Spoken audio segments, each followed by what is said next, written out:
Mereka bilang ini Rp1.000. Ya kan?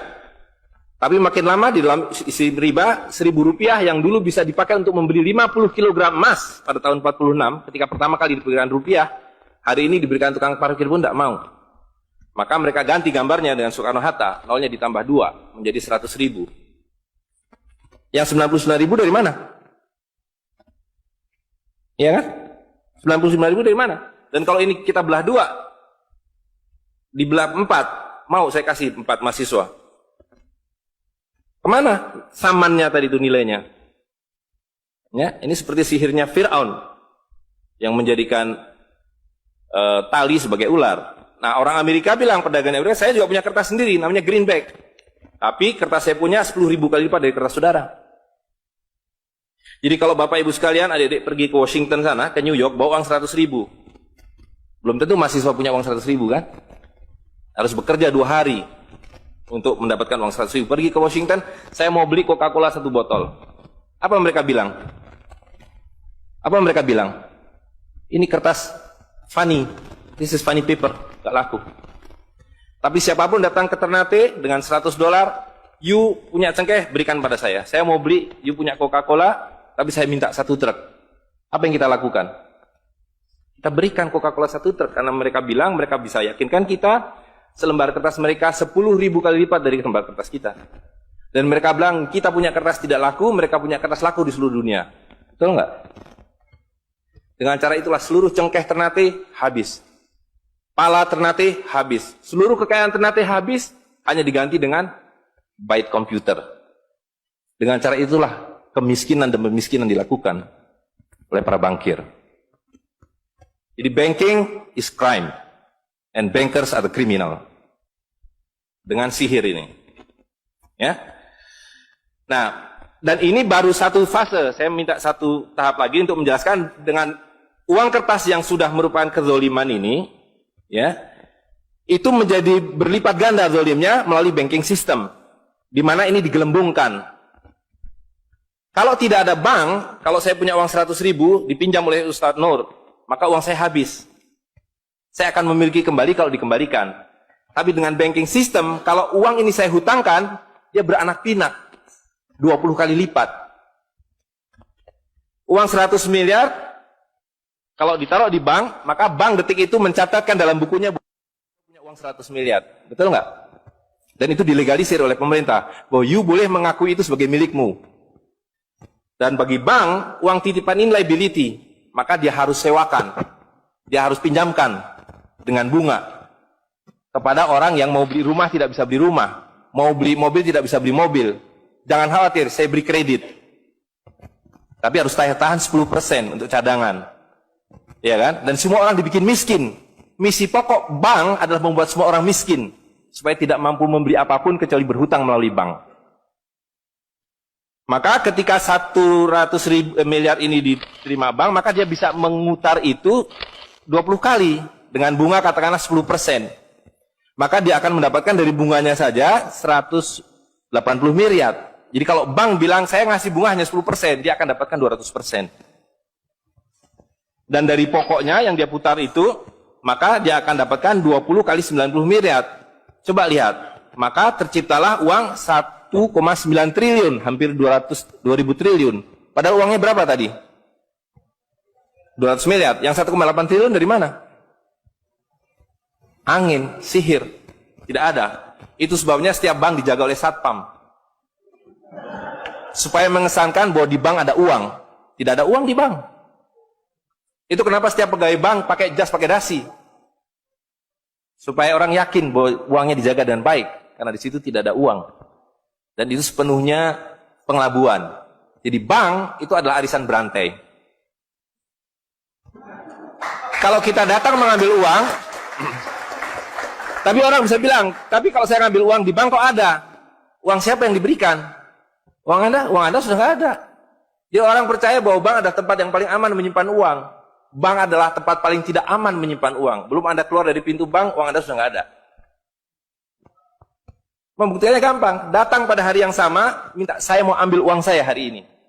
Potong telinga saya kalau Anda dapat uang, kecuali 10% dari nasabah. Bisa dipahami? Ya. Uangnya tidak ada. Itu. Nah, tapi yang perlu dipahami adalah akibatnya. Kalau kita tadi punya uang 100.000, di sini ada satu handphone, maka berapa harga handphone ini? Ceteris paribus kata ekonom. Maka harga handphone ini ada 100.000, ya kan? Tapi ketika ini digelembungkan menjadi 2 juta, sementara sumber daya alamnya tetap, berapa harga handphone ini? Menjadi 2 juta. Dan itu mereka bilang inflasi. Jadi inflasi adalah kebohongan. Lihat ya, dulu ketika Republik Indonesia didirikan, uang yang pertama dicetak adalah 1 sen, paling besar 100 rupiah, 600 rupiah. Uang 1.000 pernah didesain tapi tidak dicetak karena terlalu besar. Karena dengan 1.000 Anda sudah dapat beli emas setengah kilo. Pada waktu itu 1 gram emas hanya 2 rupiah. Dan mereka berjanji, jangan khawatir, setiap rupiah saya jamin dengan 1,5 gram emas. Sampai sekarang itu berlaku Undang-Undang tahun 46. Nah tapi lihat, karena uang kertas itu sihir, dicetak makin banyak, nilainya merosot. Bebeknya mah tetap, cengkehnya tetap, palanya tetap, tapi nilai uangnya yang merosot. Maka mulai tahun 52, ini pertama kali by the way, ini Bank Indonesia baru muncul tahun 52. Bank Sentral Republik Indonesia itu bukan Bank Indonesia, dulu namanya BNI 46. Tapi Belanda tidak mau. You mau merdeka, you mesti nurut saya. Hentikan BNI 46, ganti dengan bank saya, The Jeffers Bank, menjadi Bank Indonesia. Dan hentikan uang Republik Indonesia, ganti dengan uang saya, Guilders, yang kemudian berubah menjadi uang Bank Indonesia. Oke? Nah, begitu muncul tahun 52, rupiah sudah mulai tidak laku. Dibikinlah uang 1.000 rupiah. Ringkas cerita, tahun 57, uang 1.000 sudah mulai tidak laku. Dibuatlah 2.500 rupiah. Dibuatlah uang 5.000, pertama kali muncul 64, uang 10.000 rupiah. Pak Karno bilang kita sudah terlalu miskin. Maka uang 1.000 digunduli menjadi 1 rupiah, yang disebut centering. Tapi tidak lama kemudian muncul lagi. Karena uang kertas adalah penipuan. Worthless. No value. Ringkas cerita, Pak Harto dibilang berhasil dalam pembangunan, dia bikin uang 50.000 rupiah dengan gambar Pak Harto dan kapal terbangnya. Tapi inilah ilusi yang lain, inilah sihir yang lain. Semakin besar uang Anda bukan semakin kaya. Semakin uang besar Anda berarti semakin miskin. Bisa diikuti? Maka ketika terjadi krismon, rupiah makin tidak laku, harus dibikin uang 100.000. Dan sekarang uang 100.000 sudah mulai tidak laku. Ibu-ibu sudah komplain kalau pergi ke pasar dengan 100.000. Betul nggak, Bu? Sudah tidak bisa beli apa-apa ini. Maka mereka dua pilihannya. Pilihan pertama adalah mereka akan mencetak uang 200.000, 500.000. Tapi tidak mungkin. Komputer sudah nggak bisa menghitung. Kalkulator nggak bisa menghitung. Hang. Terlalu banyak nolnya. Pilihan kedua adalah digunduli nolnya. Redenominasi. Jadi redenominasi itu bukan untuk mengatasi inflasi, tapi untuk menutupi inflasi. Jadi itu adalah pengelabuan di atas pengelabuan, di atas pengelabuan, di atas pengelabuan. Gitu. Ya.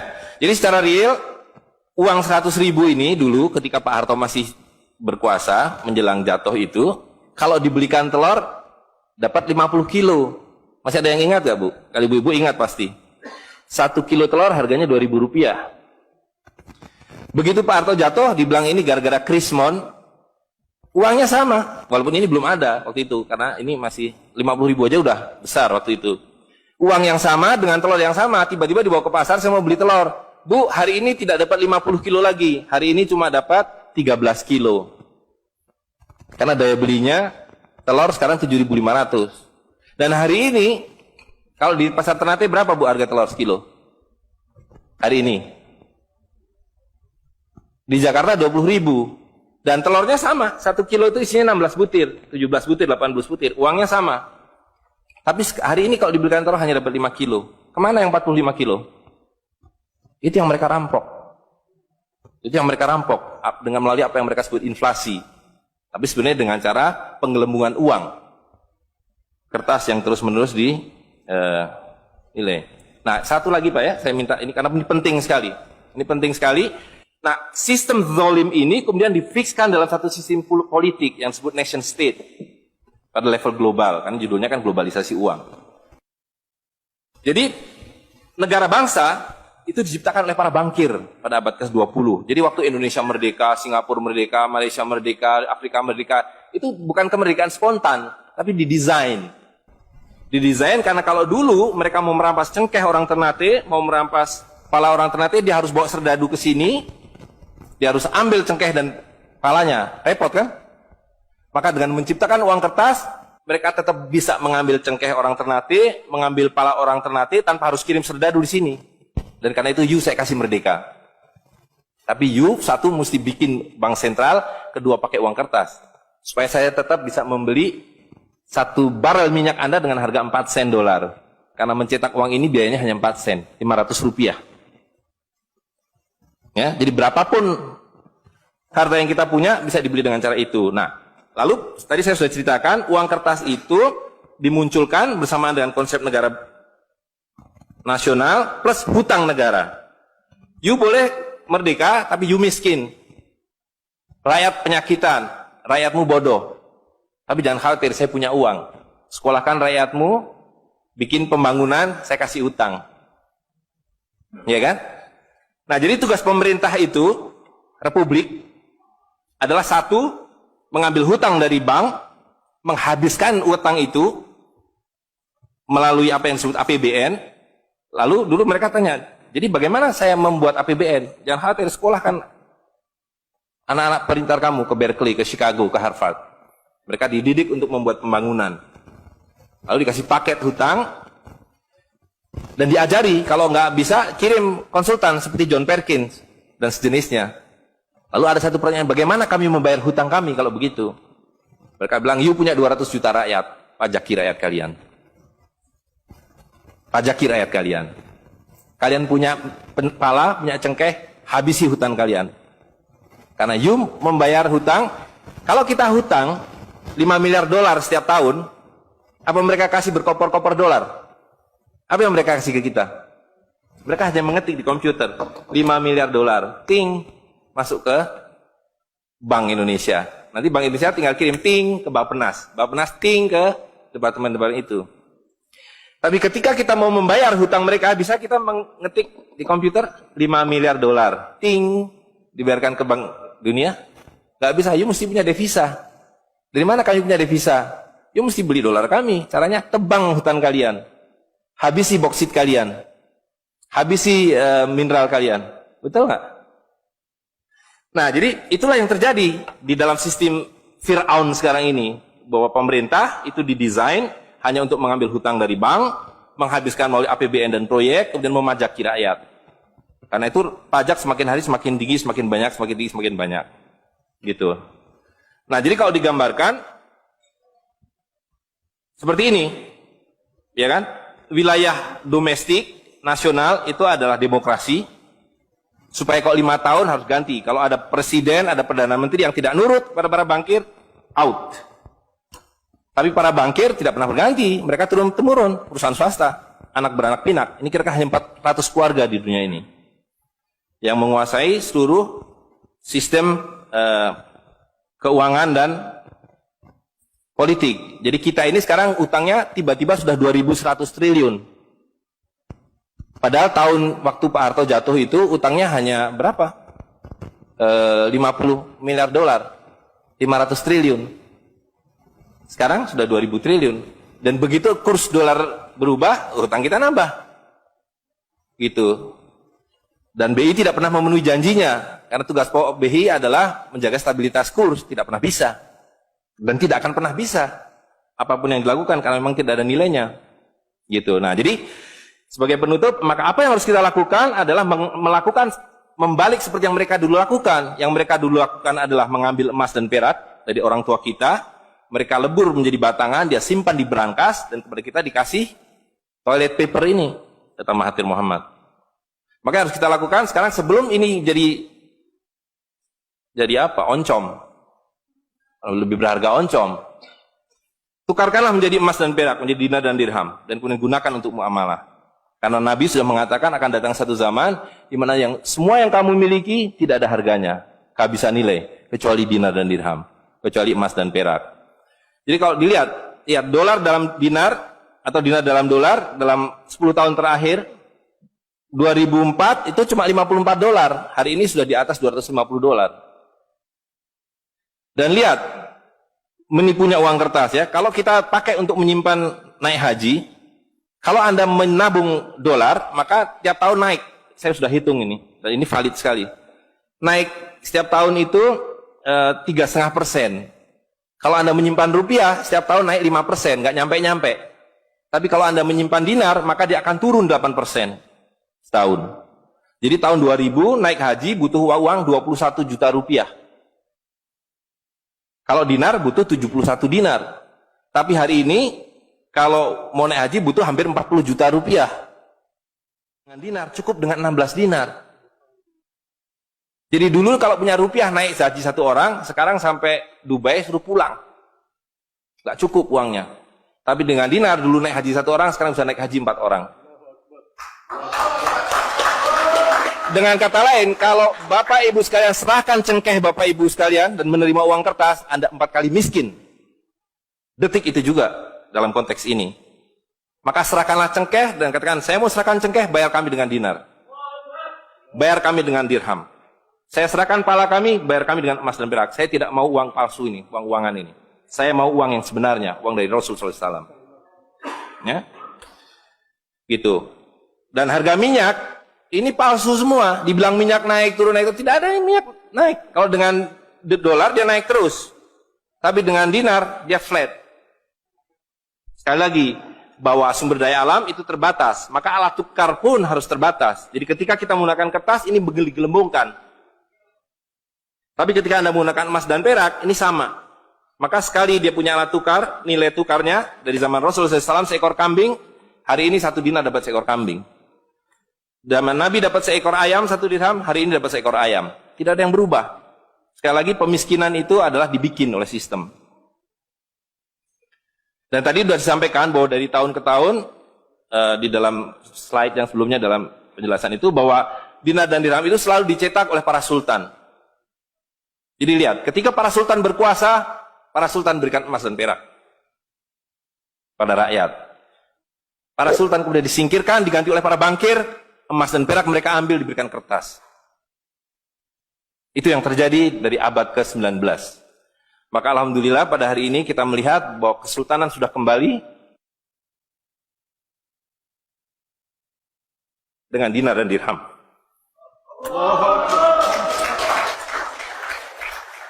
Dan ini adalah awal berakhirnya sistem riba. Ini adalah awal dari janji Allah SWT, yamhaqu riba wa yurbi sodakotan. Aku suburkan sedekah dan aku hancurkan riba. Kehancuran riba ditandai dengan seperti apa yang dikatakan Nabi, kehancuran mata uang kertas. Suka atau tidak suka, terima atau tidak terima, ini adalah awal kehancuran. Dan karena itu yang harus kita lakukan adalah supaya kita tidak ikut hancur di dalamnya, kita song-song kembalinya dinar dan dirham. Dan itu berarti kembalinya sultania. Dan Ternate adalah awal dari kembalinya dinar dan dirham dan sultania bersama dengan Kesultanan Cirebon, bersama dengan Kesultanan di Sulu. Jadi sekarang sudah ada ketiga sultan yang mencetak kembali dinar dan dirham. Dan ini akan mengawali kembalinya dinar dan dirham di seluruh dunia. Jadi kalau pada abad 15, abad 16, abad 17 bangsa Ternate sudah sampai ke Madagaskar, sudah sampai ke negeri atas angin di Spanyol, maka pada abad 21 kembali Ternate sampai Spanyol. Ternate sudah kembali sampai Afrika Selatan, sudah sampai Eropa melalui dinar dan dirham yang berlaku di seluruh dunia. Orang Amerika tidak bisa mengatakan emas saya 5 kali lipat dari emas saudara, tidak bisa. Emas kami dari Ternate sama harganya dengan emas kalian. You 1 dinar, kami 1 dinar. You 1 dirham, kami 1 dirham. Itulah keadilan. Ya. Jadi karena itu Bapak Ibu sekalian, yang terakhir sekali saya ingin sampaikan, dinar dan dirham yang kita bicarakan ini tidak ada artinya kalau berhenti hanya di dalam ruangan ini. Dinar dan dirham harus segera berkemerincing di kota Ternate. Dan Anda semua yang harus memulainya. Tadi 2 orang sudah menyatakan diri sebagai relawan jawara, jaringan wirausahawan dan pengguna dinar dirham Nusantara. Maka dalam waktu sebentar, insya Allah di Ternate, dari 2 orang ini akan menjadi 2.000 orang yang menggunakan dinar dan dirham. Ya, dari 2.000 akan menjadi 200.000. Seluruh penduduk Ternate menggunakan dinar dan dirham. Dan Kanjeng Sultan dari beberapa waktu yang lalu sudah mulai membagikan zakat dalam dirham. Jadi di Ternate itu sekurangnya sudah ada 1.000 orang memiliki koin dirham yang dibagikan oleh Sultan. Dan itu adalah awal. Ini baru awal dari kembalinya Islam dan berakhirnya kezaliman.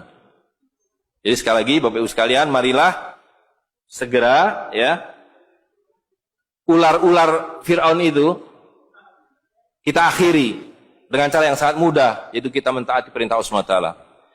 Allah SWT mengatakan wa halalul bai' wa harramar riba. Aku halalkan berdagang dan aku haramkan riba. Dan uang kertas adalah riba par excellence. Di dalam uang kertas ini ada 2 riba sekaligus. Ya, jadi saya kira itu saja. Saya mohon maaf mengambil waktu agak terlalu banyak, tapi ini penting karena supaya clear semuanya. Ya, karena ini baru pertama kali dibicarakan di Ternate. Demikian, assalamualaikum warahmatullahi wabarakatuh.